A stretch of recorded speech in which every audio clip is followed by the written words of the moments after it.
सभी को नमस्कार। आज के कंटेंट डिस्कशन में हम बीएससी पार्ट सेकंड के थर्मोडायनेमिक्स जो फर्स्ट पेपर चलता है उसका टॉपिक ले रहे हैं मैक्सवेल इक्वेशंस। मैक्सवेल इक्वेशंस इन थर्मोडायनेमिक्स।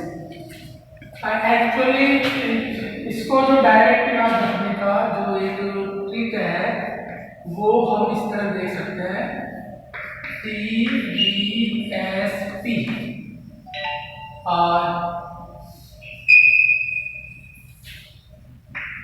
फर्स्ट इक्वेशन,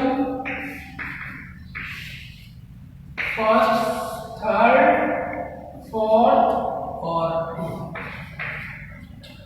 एक बार हम तरीका देख लेते हैं कि कैसे हमको ये सारी इक्वेशन लिखनी है।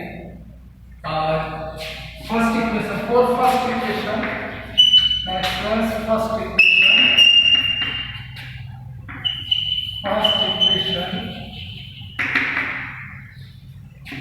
Del T over del V. हमारा एरो जो है टी से B, T temperature, B volume, S entropy, T for pressure. ये थर्मोडायनेमिक वेरिएबल कहलाता है। इन थर्मोडायनेमिक वेरिएबल्स के रूप में मैक्सवेल ने थर्मोडायनेमिक्स में चार इक्वेशन इजाद की है। सेम ऐसे ही जैसे इलेक्ट्रोमैग्नेटिज्म में चार इक्वेशन थी। तो ये थर्मोडायनेमिक्स में जो भी थर्मोडायनेमिक वेरिएबल है वो इनके रूप में हम थर्मोडायनेमिक पोटेंशियल्स को समझा सकते हैं। फर्स्ट इक्वेशन के लिए जैसे कभी कभी एग्जाम में डायरेक्टली सवाल आ जाता है कि write down the Maxwell's first, second, third etcetera equations लिखने का। तो इसका बेस्ट तरीका यह है, जैसे एरो जा रहा है first equation T to D, तो पहले लिखेंगे हम del T over del T. जो तीसरा जो भी वेरिएबल आएगा उसको कांस्टेंट मानना है, तो कांस्टेंट एंट्रोपी इज इक्वल। अब चूंकि इधर जाना है ऊर्जा इधर है ग्रेविटेशन में, तो हमको वापस इधर जाने के लिए हम माइनस चिन्ह का यूज करेंगे, क्योंकि हमको इधर जाना है पहले इक्वेशन के लिए। तो minus del P over del S, P से एस की तरफ गए फर्स्ट इक्वेशन के लिए। चूंकि एरो ऑपोजिट डायरेक्शन में बढ़ रहा था इसलिए हमने माइनस चिन्ह यूज किया। P2S और जो तीसरा आएगा वो कांस्टेंट। तो ये फर्स्ट इक्वेशन आप मैक्सवेल की थर्मोडायनेमिक्स में लिख सकते हैं। सेकंड इक्वेशन के लिए ये एरो सेकंड इक्वेशन के लिए ये और ये, इसमें दोनों की डायरेक्शन एक ही है, तो इसलिए माइनस या नेगेटिव साइन का कोई मतलब नहीं है। दोनों एक ही डायरेक्शन में मीन्स पॉजिटिव साइन का यूज करेंगे। सेकंड है del S over del V, del S over del V at constant. Third वाला कितना पड़ रहा है, temperature is equal to, direction same है इसलिए माइनस चिन्ह नहीं आएगा, del P over del T, del P over del T. Third कौन सा है, वॉल्यूम। ये मैक्सवेल का सेकंड इक्वेशन है। फर्स्ट, सेकंड, थर्ड इक्वेशन के लिए क्या करेंगे, ये एरो यूज करेंगे थर्ड के लिए। तो V2S, तो del V over del S at constant. Constant क्या लेंगे अपन, प्रेशर, क्योंकि थर्ड आ रहा है यहाँ से आने पे। अब थर्ड इक्वेशन के लिए कैसे चलना है, इसी डायरेक्शन में, तो प्लस ही चिन्ह आएगा।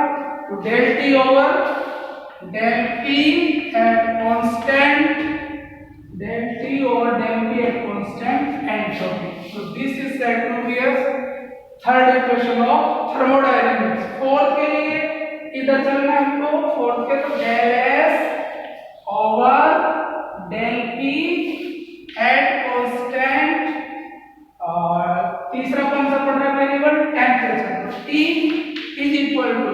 अब चूंकि फोर्थ इक्वेशन के लिए हमें इसी डायरेक्शन में फ्लो होना है, लेकिन सामने डायरेक्शन अपोजिट होगी, तो so we use the minus sign.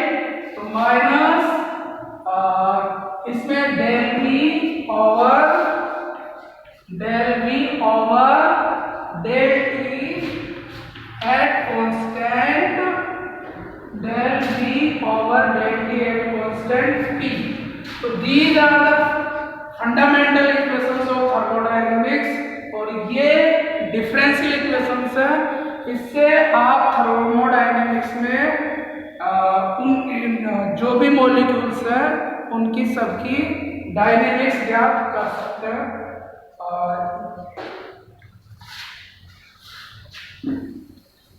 Next जो हम बात करने जा रहे हैं, इनको जैसे ये तो डायरेक्ट आपको याद रखने ट्रिक्स है कि इस तरह से आप, लेकिन इनको प्राप्त कैसे कर सकते हैं, क्योंकि इक्वेशंस है, इनका कोई डेरिवेशन नहीं है, ये भी नियमों से प्राप्त कर सकते हैं।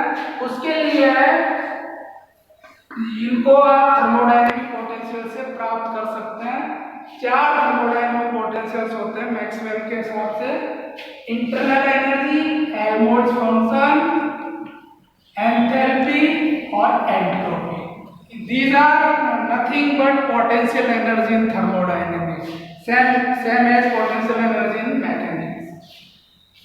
इसको इस तरह से याद रख सकते हैं आप। पहला इक्वेशन प्राप्त करेंगे तो हम इंटरनल एनर्जी से, मतलब मैक्सवेल का थर्मोडायनेमिक फर्स्ट और सेकंड लॉ से प्राप्त कर सकते हैं। तो इंटरनल एनर्जी से पहला इक्वेशन हम इक्वेशन फर्स्ट में जो यूज करेंगे हम इंटरनल एनर्जी, सेकंड इक्वेशन प्राप्त करेंगे हम हेल्महोल्ट्ज फंक्शन से,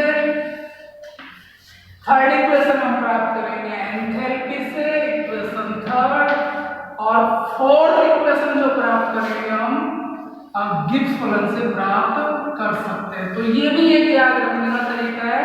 एग्जाम्स में जो कॉम्पिटिटिव एग्जाम से पूछा जाता है कि मैक्सवेल का थर्ड इक्वेशन किससे प्राप्त करते हैं, तो that answer is enthalpy of the system. Fourth equation किससे प्राप्त करते हैं, दैट वो प्राप्त करते हैं हम गिब्स फलन से। ये कुछ भी है, these are the potentials in thermodynamics.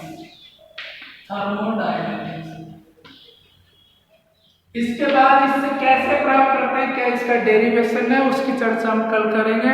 I hope कि ये आपको फ्रूटफुल साबित होगा। Thank you so much.